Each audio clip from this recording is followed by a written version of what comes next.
as high school students. To that I say, no more. They channeled their grief and trauma. It stops right now. Into a movement. It was an event that changed me forever. Fight for your lives before it's someone else's job. A movement that would grab the nation's attention. 4 years later, those students are now scattered across the country. Many of them are right here at the University of Florida. Not the high school setting anymore. Getting older now. I love being here, can't complain. Adam Buchwald is now a junior, majoring in business administration. Extremely busy. He enjoys his time with his fraternity brothers. My picture on the composites right here. Just trying to be Great place for me to thrive. a normal college kid. Again, I'm 20 years old, gonna be a senior next year. I just wanna move on with my life. I wanna, be with my friends, my family, and try not to think about this event.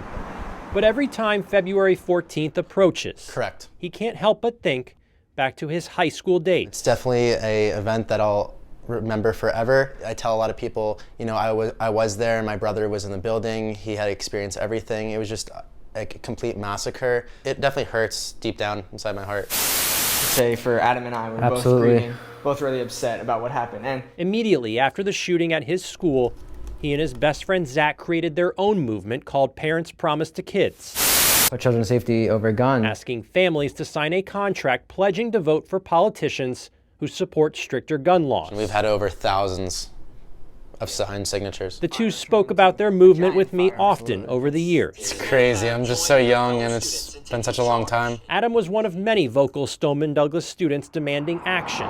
Their voices brought change, particularly in Florida back in 2018. And just the fact that, gun violence prevention is a top issue for folks, that's something to be so proud of, because that's something that we did. Serena Rodriguez is a national coordinator at March for Our Lives, a movement organized by former Parkland students. She says 2018 was a first step, but gun violence continues to be an alarming issue. We are in a gun violence crisis. And there's momentum 100% because young people especially, we know what's at stake. So I think Zach and I made a huge push with gun safety. I think there's a lot more that can be put and brought to the table in order to save more lives due to guns. Adam is constantly hearing of gun violence across the country. Every time I see an article, an event, whether it's a shooting or children dying, adults dying, it hurts me. This issue will never be solved. While Adam tries to live his normal life, very tough class here at University of Florida. February 14th is that unfortunate reminder every year for him and so many of his fellow classmates that more work needs to be done. I'm always looking to make change, and that's just who I am as a person. On the corner of the Southdale Shopping Center in West Palm, you'll find Tony Pirano. What's the phone number? And Annette Candiano. Okay, Hills, yes. Working hard. I think I spend more time here than I do at the house. The dynamic duo holding down the fort. Do as best as we can every day. That is Danny's shoe repair. Nobody has a negative experience here. That family business, a community, you got it. Grew to love. Thank you, honey. You have a good one. They've just been a constant. And it's the man behind the name. He was a soul saver because he saved everybody's souls. Danny Catalfumo, West Palm's longtime cobbler, who kept this place going. It was all about family and about my dad taking care of all of his customers. If it was broken, my dad would try to fix it. He created a family here. It was like a father to me. With Tony, Annette, and his customers. A family now heartbroken. Yep. With the loss of a legend. We've all lost someone great. Nearly 60 years ago, Danny opened up this shop. If anything could be done to save something, he would save it. He's a pillar of the community. He was charitable in more ways than anybody can imagine, and a kind heart. Daughter Juliana grew up here. And so I was always here. So this was like in probably 65. Watching her dad fix any kind of shoe, boot, or purse. Dan the cobbler, as some called him, could remember every customer's name. That's how smart his brain was. They should have put the brain in the Smithsonian. They send boxes and say, just fix them and send them back. But he is the shop. Danny died Monday. And the future of his repair shop you got another one. Is now uncertain. This shop, unfortunately, will die with him. I mean, he'd wanted it to be passed on. We're going to either sell or close. A decision will be made December 1st. Until that time, Annette and Tony will be here. Now there's Tony and I working. Trying to live up to the legend that is Danny Catalfumo. There's nobody that could ever replace him. No matter what happens to his shoe repair shop, its name and its cobbler lives on forever in this community. It's like an institution. It'll be here for the next 50 years, regardless what happens. In West Palm Beach. People always talk about my dad. Alex Hagan, WPTV, News Channel 5.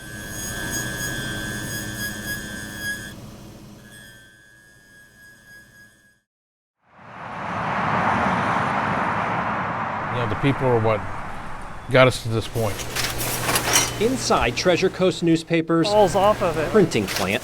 I'm all in this room, yes. The hardworking men and women are always at it, surrounded by the equipment designed to bring you that fresh paper each and every day. I like working around all the equipment. Alan Madero started as a press worker decades ago. Right after high school. First in Vero Beach at the Indian River Press Journal. Still cranking away. Todd Mangan, a manager now, started at the Stewart News in 1984. So this is a picture from Stewart. I'm this guy. I had hair back then, so. Both Todd and Alan then moved to this Port St. Lucie facility in 2004, and all three Treasure Coast papers consolidated into this facility, part of that newspaper evolution. So many memories. Yeah, because the paper's still got to get out. Oh yeah, a lot of memories. Now that evolution has finally caught up to the press workers here in Port St. Lucie. We knew one day or another it was going to happen, but we didn't think it was going to happen this quick.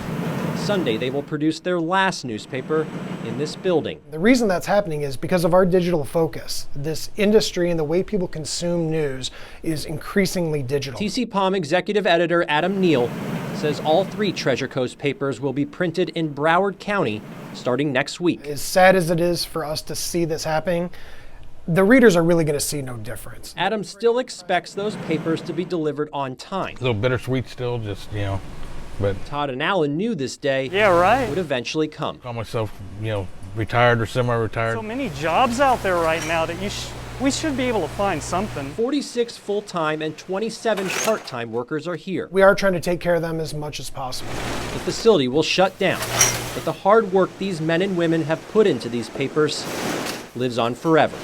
Paper's still gonna keep going. In Port St. Lucie, Alex Hagan, WPTV, News Channel 5. There's more to it than just... You gotta look the part, man. A simple haircut. It's about putting smiles on faces. Yeah, man, definitely. Definitely.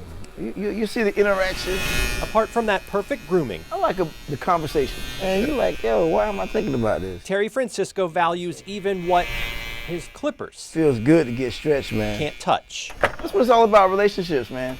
The moments of levity. The bonds he makes. They become friends. Friends who have kept coming to Terry's hair studio for more than 2 decades. There you go. Take your time, take your time, take your time. Including this one. Take your time, take your time. On the younger side. Alrighty, alrighty. 6-year-old Xavier. WPTV's Keely Ferguson's son. A few years ago, Mr. Terry, do you put my arm? Xavier had a tough time sitting in this chair. And then everything made sense. Having just been diagnosed with autism at the time. About to start. Quiet hands, quiet hands. Keely wondered how she could ever get her son comfortable as he deals with anxiety and sensory sensitivities.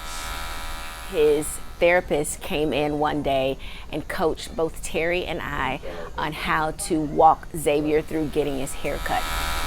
Even when he doesn't want to come see Mr. Terry because he doesn't want to get his hair cut, he's able to still get through the process because he has a good relationship with Terry. It's a cone. Ready? Now every few weeks. There you go.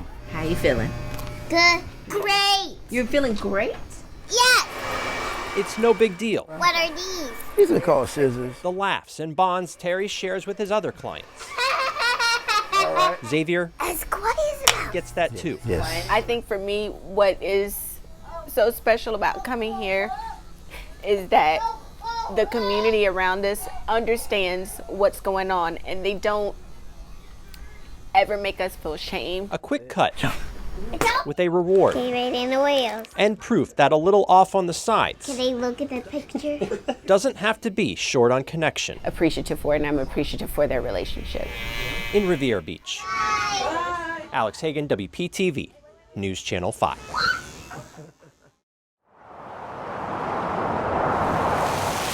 For months, we waited for scenes like this. You guys know what you want to drink? A new normal we thought would never come.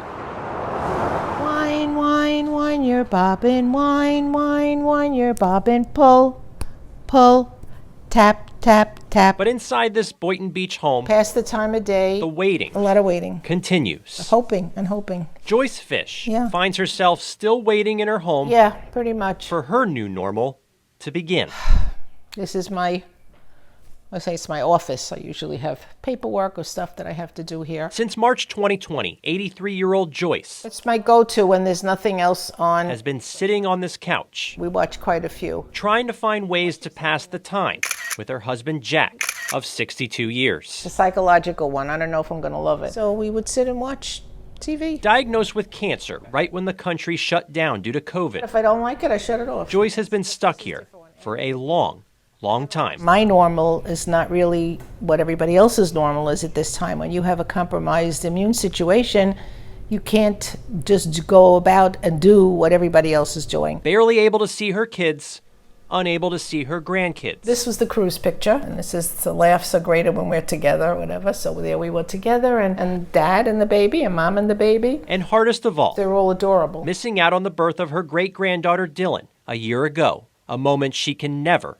recover. Right, you can't hug and you can't kiss and you can't do the things that are natural. I'm alone. I feel I'm alone. Alone. Just have to be patient. Wine, wine, wine, you're bobbing? Luckily, Wine, wine, wine, you're bobbing. Wine, wine, wine, you're bobbing. Pull, pull, tap, tap, tap. Joyce did get to see Dylan from her couch How pretty. several times a week You want to do creep them? Creep them, creep them, creep. to make the waiting maybe just a little bit easier. She smiles and she laughs. FaceTimes over Where's Mimi?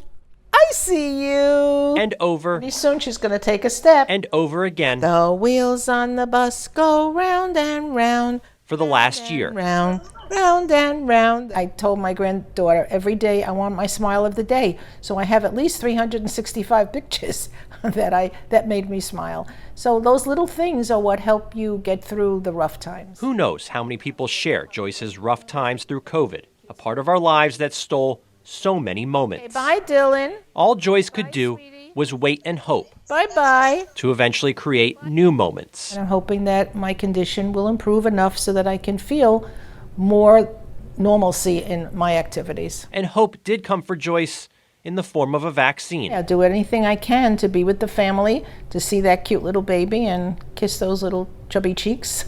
I can't wait to get up there. Right, that's true. 2 shots and a plane ride to New York on a Friday in June.